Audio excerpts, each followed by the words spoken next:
Before heading to Alghero, we did loads of research on how to make the best of our 2 days. So keep watching to see our top things to do in Sardinia's most popular city.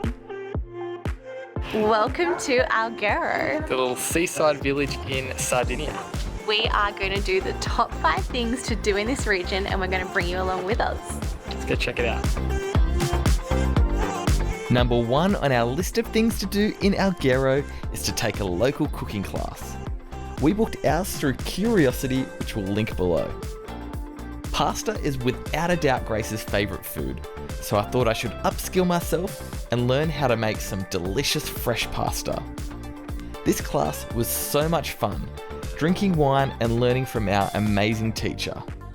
My favourite part was trying to master the tricky finger techniques to create the different shapes of pasta, but I definitely need some more practice.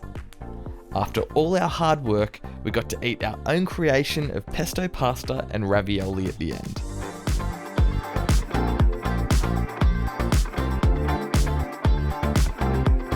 And number 2 recommended thing to do here is to go to a wine resort. We've come to vineyard Ledà de Trattoria and it is so stunning. We've just ordered some wines to taste. So excited. This one's called Vent, which means wind in the local tongue. You'll like it, similar to the ones you were drinking the other day that you liked, but weren't really my jam. Having a Vermentino, which is a specialty of the region and Sardinia. So nice, so fruity. Yum. After tasting some super delicious wines, we went for a little walk around exploring the stunning estate and lush vineyards. This was the perfect spot to soak in the afternoon sun. We even snagged a special bottle of red to bring back home with us. Number 3 on our list is walk through the adorable streets of the old town in Alghero. We're walking the old town of Alghero and it is so friggin' cute. It's like a cross between a rural little town and a seaside village. It is gorgeous. We chose to stay in the old town and certainly didn't regret our decision. These narrow streets are mostly car free and are super cute, lined with little boutique stores. We love strolling around and getting lost in the streets, even stumbling upon the lovely Alghero Cathedral. Whenever we got tired of exploring though, there was a restaurant or bar nearby ready to serve us an Aperol Spritz.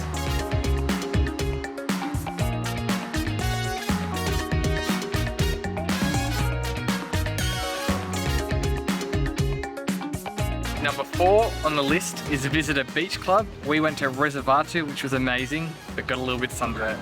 Such a peaceful way to spend a few hours on this beautiful coastline. But definitely cream up because it is a harsh sun. This small beach club was the perfect spot to soak in the view and suntan away the afternoon. The unique rock shelf was a little bit tricky and sharp when going for swims, but when you're drinking cocktails and beers in the Sardinian sun, there isn't much to complain about. Number 5 on the top things to do here in Alghero are to eat some of the local Italian food and local foods of the region. We're here at Trattoria Da Mirko to start off our little taste sensation. I have these traditional Sardinian dumplings. I think they're called calzonegones. I'm probably butchering that. But they're shaped like seashells and they're filled with cheese and they've got tomato sauce on them. And they're so fresh and tasty. You aren't fully experiencing the Italian summer if you aren't getting a daily gelato fix. Today's was at ReGelato. A random but delicious find that we stumbled upon was the Rosticceria, Pizzeria, Gastronomia, that's a mouthful, and as the name suggests, is known for its rotisserie meats. Porchetta. Porchetta. So simple, but so delicious. This is so good, and we just got some chili all put on. The porchetta is so warm, the bread is buttery, just incredible. Yum. Before heading off for our next stop of Sardinia, we had to fuel up with some food, and there was no better place than Bar Focacce Del Milese. Seeing the freshly baked, giant focaccias being made and cut up had us salivating. They tasted even better than they looked. We loved our time in Alghero and trying out the incredible top 5 things to do.